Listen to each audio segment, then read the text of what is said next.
time and again, we're seeing corporations and politicians trying to co-opt the environmental movement and to present it in the most non-offensive, non-confrontational, safe form possible. We're told that you should just buy this green product or buy this other green product and buy, shop, shop, shop. The radical environmental movement in particular rejects all of that in its entirety. They cannot be co-opted. They will not want to buy another green car. They don't want to buy more cars, period. So in light of that, these corporations and politicians really had to come up with a new way of demonizing them and to really show that they're outside of the mainstream. And labeling them as a terrorist organization and eco-terrorists was certainly a very smart way to do that. For quite some years now, the Federal Bureau of Investigation and Department of Homeland Security, they've been making statements before Congress and also in the media about how the animal rights and environmental movements are the #1 domestic terrorism threat. Now, to my knowledge, there isn't any kind of official ranking. They use this more rhetorically to emphasize the importance of these activists and why they need new terrorism legislation. I testified about the law before Congress and was the only person to oppose it. And what we saw leading up to that is that corporations were taking out full-page ads in newspapers. They were sending letters to members of Congress. They were sending talking points and sound bites, completely misrepresenting the history of the animal rights and environmental movements and what has actually happened. So for these politicians who know very little about these movements, and they start hearing things about how violent they are, how people have been hurt, they haven't fact-checked any of it. So we're complete misrepresentations. There are many people in prison right now because of this terrorism legislation. They haven't flown planes into buildings, and they haven't sent anthrax through the mail.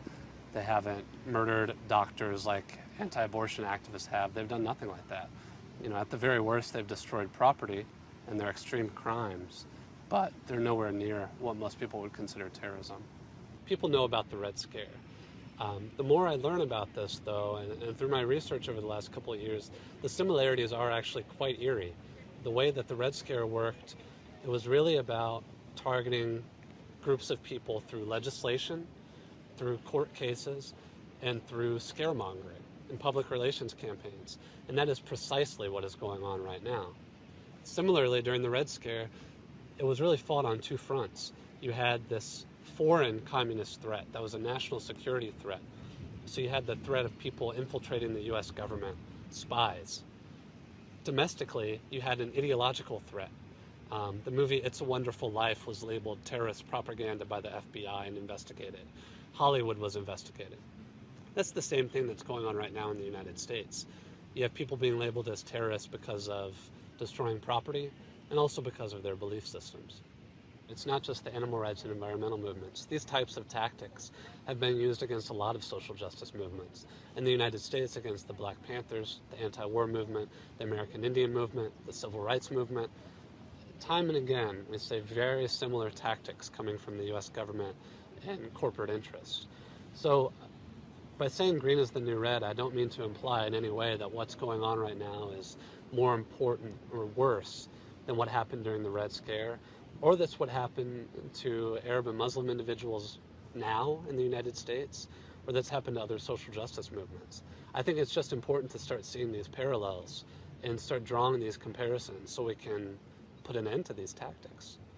Because of the multinational nature of corporations in modern capitalism, the tactics that they use and that their sympathizers use to target their opposition are international as well.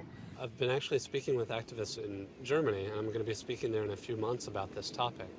And they're quite concerned about this terrorism rhetoric appearing in their country. And they're looking to the United States as an example of what's gone wrong, how these corporations have exerted their influence over politicians, how they've pushed for new legislation. And they're quite concerned about the same tactics appearing in Germany, in the United Kingdom, in many other countries. And so, to their credit, they're being proactive and trying to organize around this and to raise awareness among general people that terrorism legislation should not be used to go after nonviolent protesters and activists.